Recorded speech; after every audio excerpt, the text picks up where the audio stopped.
Hello అండి, అందరికీ నమస్తే. నా పేరు అనిల్ కేతా. జనగలం ప్రేక్షకులకు స్వాగతం. కూటమి ప్రభుత్వం అధికారంలోకి వచ్చిన తర్వాత ఈ ప్రభుత్వం మంచి ప్రభుత్వం అని ప్రచారం మొదలు పెడితే చాలామంది కూటమి ప్రభుత్వ విధానాలను ఎగతాళి చేశారు. వైఎస్ఆర్ కాంగ్రెస్ పార్టీ ఎన్ని అన్యాయాలు చేసినా, దారుణాలు చేసినా కూడా ఈ ప్రభుత్వం వారి మీద కఠినమైనటువంటి చర్యలు తీసుకోవట్లేదు. నిజంగా ఇది మంచి ప్రభుత్వం అని తమ సొంత పక్షానికి సంబంధించినటువంటి వారే విమర్శలు చేశారు. కానీ ఈ ప్రభుత్వం ఎక్కడా కూడా ఫోకస్ మిస్ అవ్వలేదు. ప్రజలు ఏ నమ్మకంతో అయితే తమకు ఓటు వేశారో ఆ నమ్మకాన్ని నిలబెట్టుకునే దిశగా మాత్రమే వారి అడుగులు అనేవి పడ్డాయి. ముఖ్యమంత్రి చంద్రబాబు నాయుడు గారు కావచ్చు, ఉప ముఖ్యమంత్రి పవన్ కళ్యాణ్ గారు కావచ్చు, మంత్రి నారా లోకేష్ గారు కావచ్చు, ఆంధ్రప్రదేశ్ రాష్ట్ర బ్రాండ్ ఇమేజ్ని పునర్నిర్మించడం మీద దృష్టి పెట్టారు. క్షేత్రస్థాయిలో ప్రజానీకానికి ఒక మంచి భవిష్యత్తుని ఇవ్వాలనేటువంటి అంకిత భావంతోనే ఇవాళకి పనిచేస్తున్నారు. దాని ఫలితాలను ఇప్పుడు మనం చూస్తున్నాం. ప్రజలే ఇవాళ ఈ ప్రభుత్వం మంచి ప్రభుత్వం అని చెప్పే పరిస్థితికి వారి పరిపాలన అనేది చేరుకుంది. ముఖ్యంగా నారా లోకేష్ గారు మానవ వనరుల అభివృద్ధి శాఖ మంత్రిగా, మరోవైపు ఐటీ శాఖ మంత్రిగా ప్రత్యేకమైనటువంటి శ్రద్ధను ఆంధ్రప్రదేశ్ రాష్ట్రంలో కనబరుస్తున్నారు.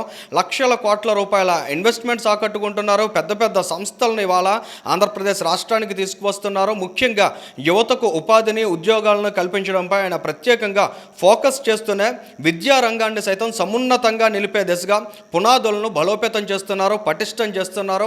ఆ దిశగా ప్రభుత్వ విద్యను బ్రాండింగ్ చేయడంలో నారా లోకేష్ గారు చూపిస్తున్న అంకిత భావాన్ని ఖచ్చితంగా ఆంధ్రప్రదేశ్ రాష్ట్ర ప్రజానీకం ప్రత్యేకంగా గమనించాలి, గుర్తించాలి.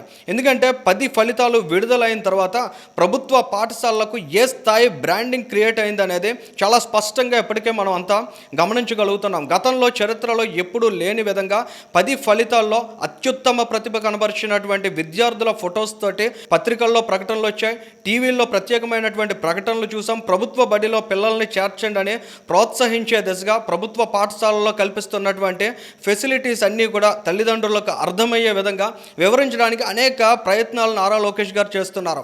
ఇంత అత్యుత్తమమైన ఫలితాలు సాధించడం వెనుక కూడా నారా లోకేష్ గారు ప్రత్యేకమైన ప్రణాళికకు రూపకల్పన చేశారు. ఆ ప్రణాళిక చాలా పటిష్టంగా విద్యాశాఖ అమలు చేసే దిశగా ఆయన చూపించినటువంటి చొరవ అనేది ఇవాళ ఆ స్థాయి ఫలితాలను విద్యార్థులు సాధించడానికి దోహదం చేసింది. ఒక నాయకుడు ఎప్పుడైతే మంచి ఆలోచనతో, మంచి లక్ష్యాలతో అడుగులు వేస్తారో ఆ అడుగుల్ని అనుసరించడానికి అనేక మంది వెన్నంటి వస్తారనేది కూడా ఇవాళ నిరూపితమవుతోంది.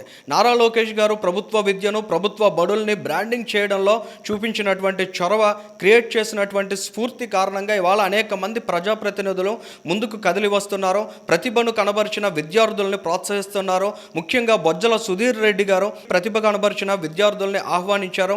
ఆ కుటుంబాలకి ప్రత్యేకంగా తన కుటుంబ సభ్యులతో బ్రేక్ఫాస్ట్ పెట్టించారు. ఆ తర్వాత ఆ తల్లిదండ్రుల యోగక్షేమాలు అడిగి తెలుసుకున్నారు.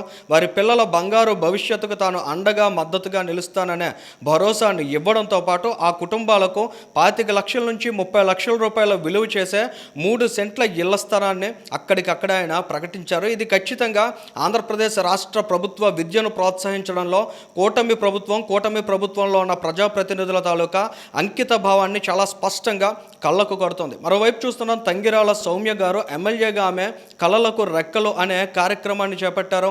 అందులో భాగంగానే విమానంలో ప్రత్యేకంగా ప్రతిభ కనబరిచినటువంటి విద్యార్థులను హైదరాబాద్కి తీసుకెళ్లారు.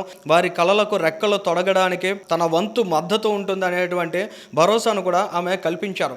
ఆంధ్రప్రదేశ్ రాష్ట్ర శాసనసభ స్పీకర్ అయ్యన్న పాత్రుడు గారు కూడా తన నివాసానికి ప్రతిభ కనబరిచిన విద్యార్థుల్ని ఆహ్వానించారు. వారి కుటుంబాలకు ఆయన కూడా డిన్నర్ హోస్ట్ చేశారు. ఆయన కుటుంబ సభ్యుల దగ్గర ఉండే వారికి అన్ని వడ్డించినటువంటి ఫొటోస్ను కూడా మనం చూడగలుగుతున్నాం. ఇటువంటివి ఖచ్చితంగా ప్రభుత్వ పాఠశాలల్లో ప్రతిభ కనబరిచిన విద్యార్థుల్ని ఆంధ్రప్రదేశ్ రాష్ట్ర ప్రభుత్వం ఏ స్థాయిలో సెలబ్రేట్ చేస్తుంది, ఏ విధంగా వారిని గౌరవిస్తుంది అనేది కళ్ళకు కట్టినట్లు కనిపిస్తుంది. ఈ రకమైన ఆలోచన ధోరణికి కారణమైన నాయకుడు ఎవరంటే ఖచ్చితంగా నారా లోకేష్ గారు అనే చెప్పాలి. నారా లోకేష్ గారి యొక్క మంచి సంకల్పం ఏదైతే ఉందో ఇవాళ ఇటువంటి సానుకూల పవనాలను క్రియేట్ చేసింది. ఇవాళ ఆంధ్రప్రదేశ్ రాష్ట్రంలో ప్రభుత్వ బడికి విద్యార్థులని పంపించాలి, ప్రభుత్వం బాధ్యతను తీసుకుని వారి బంగారు భవిష్యత్తును తీర్చిదిద్దుతుందనే భరోసాను ఇవాళ కూటమి ప్రభుత్వం చాలా బలంగా కల్పిస్తోంది. ఈ వీడియోకి సంబంధించి మీ అభిప్రాయాన్ని కామెంట్ చేయండి. Thank you.